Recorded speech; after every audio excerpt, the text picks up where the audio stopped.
What's up, guys? Welcome back. Today we're working on the rear wheel drive mid-engine Honda CRX. This bad girl right behind me. If you guys aren't familiar with the car, go check it out on the channel. I got all kinds of videos on it. We just took it to Glamis a couple videos ago, and we took it to Glamis a couple videos before that also. So check those videos out. Today we're gonna be working on some struts for the back because let me show you what I got going on. So I was parting out a Honda CRV, and I got these shocks off the front of it. And if you guys been paying attention, you guys know that the rear clip right here is the front of a 96 Acura Integra. So if I put shocks on the back of this car, I need to get shocks for a 96 Acura Integra for the front of it. Okay, so I was researching online, and that's what I had some. These are some E-bot springs that were originally on the green Acura, and just with some stock shocks, they worked all right. On Honda CRV I was parting out, I got these D2 coilovers. Actually never heard of those, but I'm pretty sure they're like a name brand. Anyways, they look like they're pretty decent quality. They're definitely not like an eBay brand. So I swapped over one of the anyways, hang on. I was reading that these are 2 inches longer than an Integra shock, and I don't know if that's true, because it might be, but if you put these up to each other, this one's actually 2 inches shorter than that one.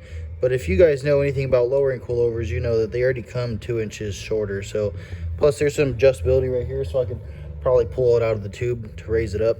Anyways, long story short, it's not longer, it's actually shorter, so it's gonna work fine. But the fork was different, so I swapped over the fork already. This is the Integra fork, and that's the original CRV fork, and as you can see right there, there's a pretty big difference. Okay, and that CRV fork is actually like ½ inch longer that direction. So that's what we're gonna do today. I already got the rear shock torn out of this thing already, and we're going to get them slapped in. I'm gonna swap over the other fork on the other shock once I get it ripped out, and then we'll get this one slapped in. And oh yeah, another thing I wanted to show you is I built a little switch panel right here for the car. So as you guys remember, we used to have a little let's see if I can find it. Anyways, we had the original ignition switch, and you would turn it with a screwdriver.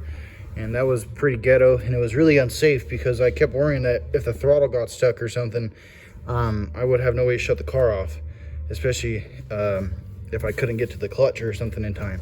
So I came up with this little switch panel. It's super simple. Right here on the bottom, we have a horn. Right here in the middle is your ignition / kill switch, is what I call it.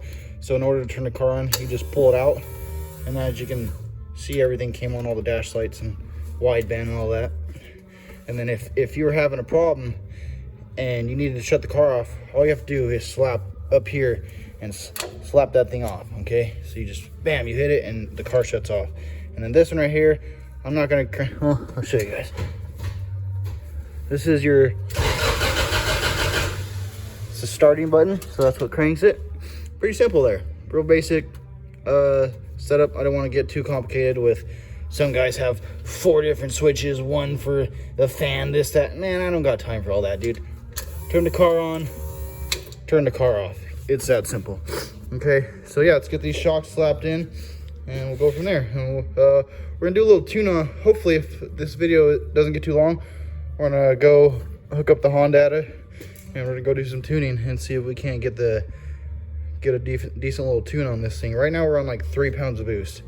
So in case anyone's wondering, though, all those Glamis videos, and I'll show you, this is my line running straight to the wastegate. There's a 3 pound spring in there so that I could use boost control when this motor was in Acura. So this motor's been on 3 pounds the whole time. It was boost creeping a little bit, might have been hitting 5-6 pounds, but most times just on 3 pounds.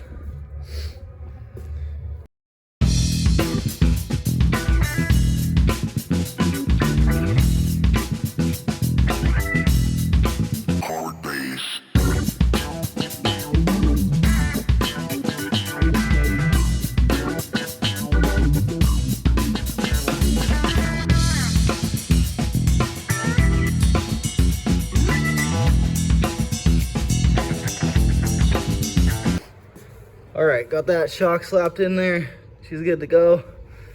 Threw a couple extra welds on the chassis just to make sure it's as strong as it can be. Now let's get this other one slapped in and see if we can't go do a little rip.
Holy cow.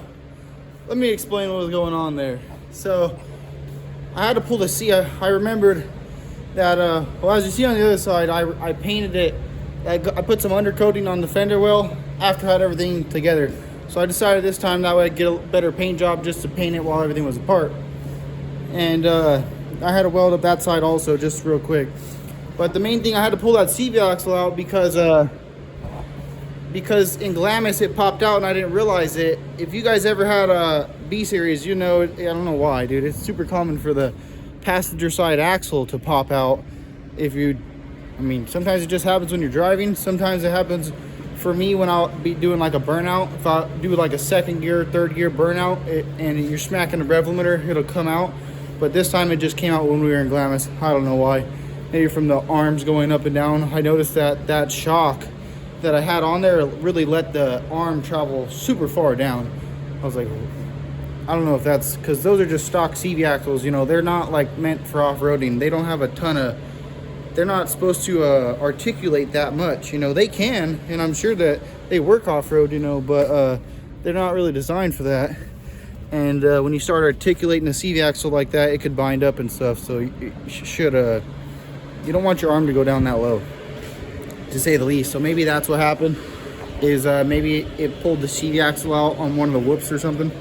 Anyways, I had to pull that CV axle out, clean out the tranny, get all the dirt out of there, wipe the seal out and all that, clean off the CV axle and put it back in. And then a trick I came up with, it's a trade secret, guys. If you're watching White Trash Racing, you're about to learn something that might help you out. If it helps you out, let me know. When that axle, you have that axle popping out, there's two options you got. You can go get an OEM clip, which is a really good option. Those clips are a little bit harder or something like that, and they just, I had an OEM clip for a while, and that thing never popped out. Or if you got like an AutoZone clip, just open that thing up pretty much as big as it'll go, so it'll still stay in there. You can get in the tranny, and then once it's opened up more, it puts more pressure to lock that axle in there, and it holds it in a lot better. You'll feel it too when you push the axle in. It has a lot more resistance. That click, you know what I mean? It takes a lot more to get that axle to pop in, and it also takes a lot more to get it out. But that's a little trick, so that's what I did. It looks like the car is sitting a little bit low for Glamis, because if you look under here, I mean, we've got like 6 inches again. And while that's not the worst thing in the world, it's nice to have some ground clearance.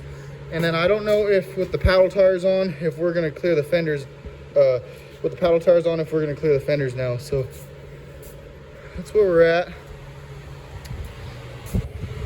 It looks pretty decent. Definitely sitting a lot better. So let's see what's like from the back.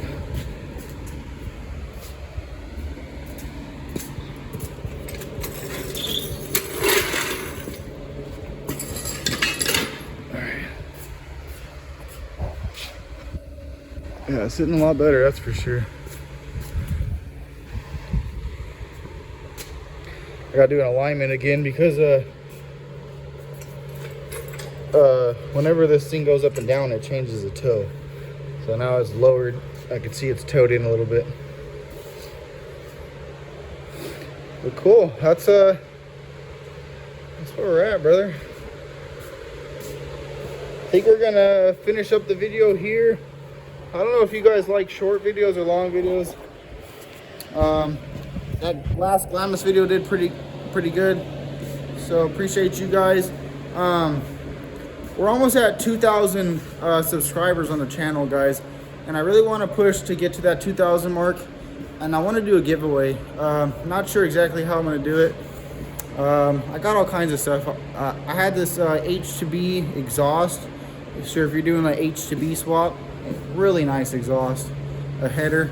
Think about giving that away, or maybe something else, maybe something that's just brand new. I'm not sure. If you guys got any ideas, go ahead and let me know below in the comments. But also, like I said, if you guys aren't subscribed, subscribe to the channel now. Let's make that push to get to 2,000 subscribers. When we hit 2,000 subscribers, we're gonna do a giveaway. So I don't know what the details are gonna be exactly yet. I'm gonna figure it out. But when we hit 2,000 subscribers, guys, one of you guys is gonna get something cool. So I'll see you guys in the next video.